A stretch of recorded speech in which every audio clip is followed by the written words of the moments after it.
আগামীকাল আহ, আমাদের এখানে বুথে ভোট। আমিও ভোট দেব। আমি মুর্শিদাবাদের খুব সাধারণ এক ছেলে। তো আমার ভোটাধিকার আছে, আমি ভোট দেবো, সে নিয়ে কথা নেই। আমার বাড়িতে অনেক তৃণমূল নেতা, বিজেপি নেতা ও মুক্তমুখী নেতারা আসছে, এসে এসে বলে যায়, ভাইপো ভোটটা আমাদেরকে দিও। ও বলছে, ভাই আমাদেরকে ভোট দিও। আমি সবাইকে হ্যাঁ বলেছি, সবারই মন রেখেছি, কারণ কখন কি হয় বলা যায় না, ঠিক আছে। নিজেকেও একটু বাঁচিয়ে রাখতে হবে। আর একটা বিষয় হচ্ছে যে মুর্শিদাবাদ একটা এমন জায়গা, একটা এমন জোনের মধ্যে আছে যেটা কোনো সময় সেফ বা শান্তিপূর্ণ আর আহ, নেই, কোনো মতেই নেই। তৃণমূল আমলে তো একদমই নেই।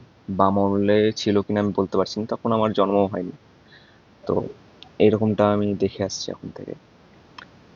তো আমরা যতই মুখে বলি যে সব ঠিক আছে, সব ঠিক আছে, কিন্তু আমরা কিছু কিছু ঘটনা কখনোই ভুলি না। যেমনটা হচ্ছে ধুলিয়ান, আমার বাড়ির পাশেই, বেশি দূর না। কত কিলোমিটার হবে? 11 কিলোমিটার। বাড়ির পাশে কি দেখেছি আমরা, কেউ ভুলিনি। আমরা জঙ্গিপুর দেখেছি, কেউ ভুলিনি। আমরা বাড়ির কাছে কত রকমের জিনিস দেখছি। মুর্শিদাবাদের মধ্যে এত এত জিনিস দেখছি, কিচ্ছু ভুলিনি। তাই আমি চাই না যে বর্তমান পরিস্থিতিতে বর্তমান সরকার আবারও ফিরে আসুক। এটা আমি মন থেকে চাই না। আমি বিজেপিকেও সমর্থন করি না, সেও এক বেটা দালালের মতো কাজ করে।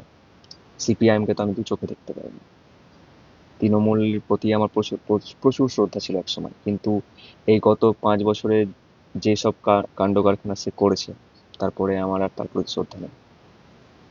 কিন্তু আমার পরিবর্তন চাই, আমার পরিবর্তন লাগবে, আমার পরিবর্তন লাগবেই লাগবে।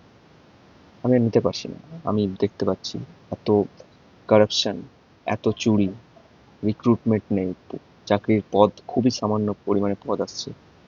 চাকরিতে পাস আউট করার পরেও কেস চলছে, বছরের পর বছর ঝুলে থাকছে। হওয়ার পরেও সেই চাকরিটা যে টিকে থাকছে তারও কোনো ঠিক নেই। যেমন টিচারদের মহিলা সুরক্ষা তো তলানিতে চলে গেছে, কিচ্ছু নেই। আরজি করার জন্য আমি নিজে 4 দিন ধরে আন্দোলন করেছি, কিচ্ছু ফল হয়নি।